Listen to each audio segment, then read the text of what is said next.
Hey guys, it's Richter2 from Tumblr, aka Hannah, to all my followers, hi.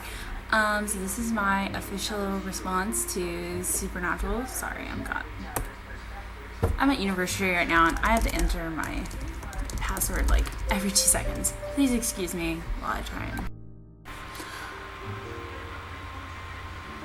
Please excuse me while I take myself really seriously and have ridiculous edits and ramble about shit. Anyway, I'm here to give my official thing about Supernatural Season 7, Episode 1. A little bit of background. I started watching Supernatural like a year ago. Mel talked to me about it. She talked me into it, actually. Mel. Our Divine Ashes on Tumblr, in case you ever see us having a friendship. Well, I started with season 1. I watched like 5 episodes of season 1. And then I kind of got like busy, so I had to stop, and I was like, Mel, I just want to get to the good stuff. Well, not the good stuff, but like... Mel, I want to get to the sexy trench-coated angel, and I want to get to the Slash. I just came off a Kirkspock high, I need something to fill my time. And Mel was like, well then you need to watch, just start with season 4. Oh my loving glories. I watched and fell in love. Just the sounds I made when Castiel walked in. We're getting human. Castiel! Oh my god, it's Castiel. Oh my god. Sparks flying. Oh my god, they're so in love with each other. Oh my god, he is so hot. I just want him to have sex with me. So I'm a big Castiel girl. Let's put it this way. I would do horrible, horrible things to that angel. Horrible things. Terrible things. Or I'd have Dean do them for me. And all on the hood of that Impala. Just sinful. So after seeing season 6 and being less than impressed,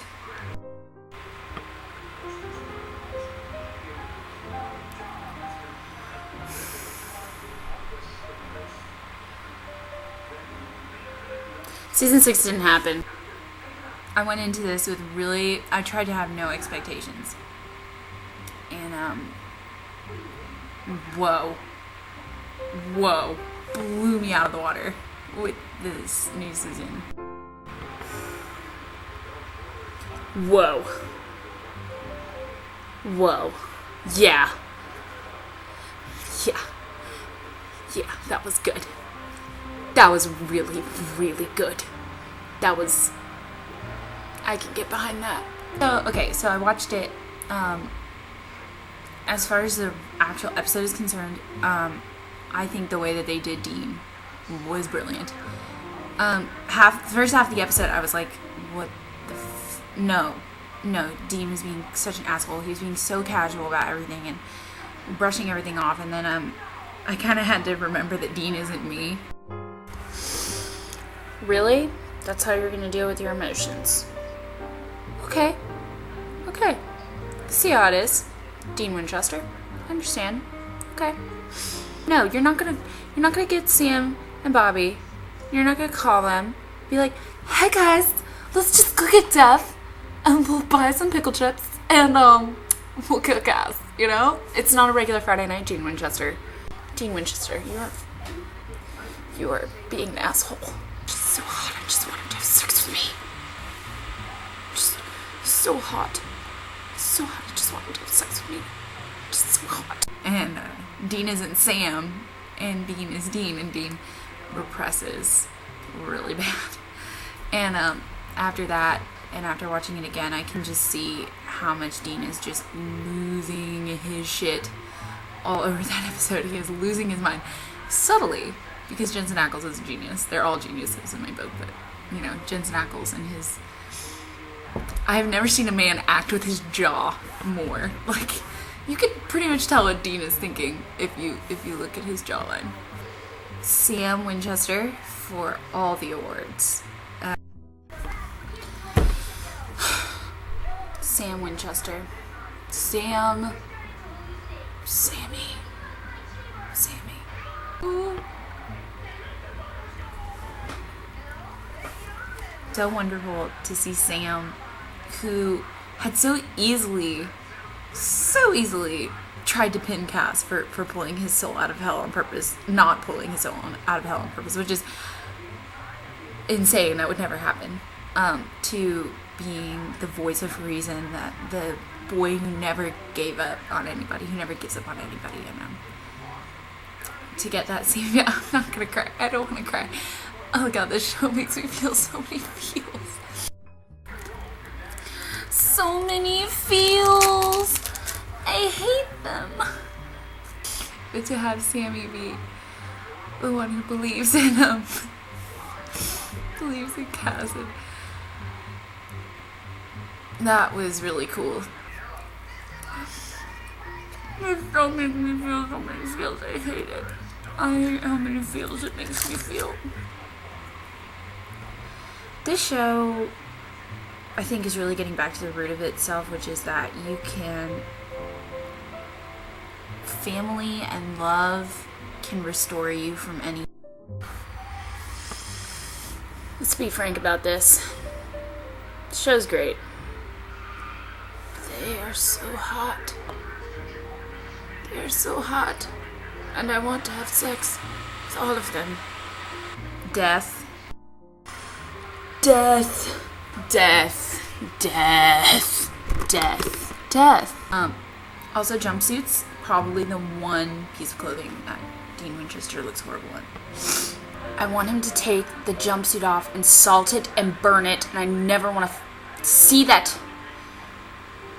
That was trash. Garbage. Garbage. I think the most emotional part for me was at the very, very end. I've talked to several people about this, but this just, I don't know what it is about people fighting with themselves, but like, I think it's because I'm a very internal person, and to have myself invaded,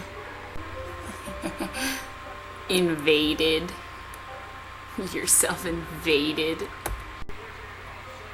but at that ending part where Cass is screaming, which, first of all, for Cass to scream, especially in pain, one, in pain, and two, in desperation, are two very important things, because Castiel was extremely emotional this episode, but to hit those peaks of pain when the Leviathan is fighting with him, that was very impactful for me, because I'm not used to seeing Castiel as a separate entity scream like that, especially towards Dean. And I think that hit home really hard for me, to know that very composed Castiel, who pushes up to the edge of his feelings and his emotions, because it seems like angels have very dulled emotions, like comes up to that precipice and then maybe shouts a little bit, like in The Man Who Would Be King, when he screams or when he's yelling at Dean that it's not broken, you know, like even then it feels like he wasn't even coming close to what humans usually do when they're mad at each other, which is, in my house, we screamed, we threw things, you know? But to see him, like, just agonized, and you can see clearly the agony on his face, and you can hear it clearly in his voice, what's happening to him. It was too much for me. It was too much.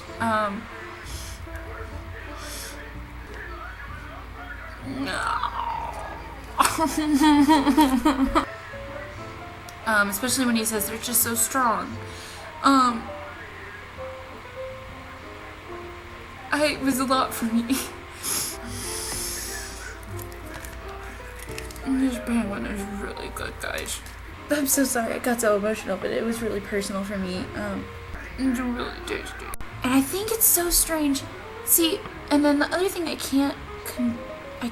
I'm not totally convinced that it was all Cass trying to apologize to Dean. I'm not sure if that was really Cass as soon as he woke up, because Cass, I feel like it was strange that he was trying to hold them back, but at the same time, see, I think it was ambiguous to me just because I overanalyze things, but I don't understand how he could so easily hold it back and then just break so easy. I don't understand how that would happen.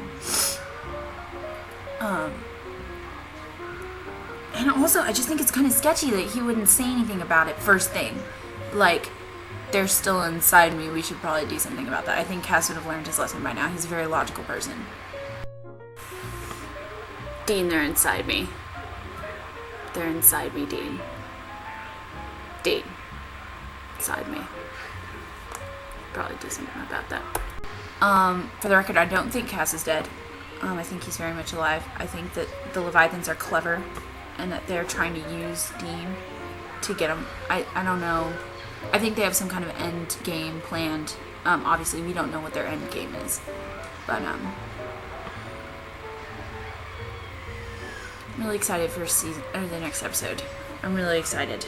And, I know this doesn't seem very cool. I know it's not very prosaic or it doesn't have a lot to talk about, but, when I was making this video, I was, like, trying to come up with things to talk about because I had read a bunch of stuff that people had already talked about, so some of this stuff is going to seem really stupid and or redundant and not as cool as it could be, but just bear with it. And I think I'm going to make this my supernatural diary, so welcome to my supernatural diary. If any of you ever have questions you want to ask me, pop over to my Ask. I take any kind of prompt you can throw at me. Come at me, bros. And I love being friends with people. Like, really, I crave intimacy. So, if you want to be my friend, I will totally be your friend. Please be my friend. Please. I'm cute. I'm from Texas. And I'm lovable. And I may ruin your life, but it's very fun when I ruin your life. For me.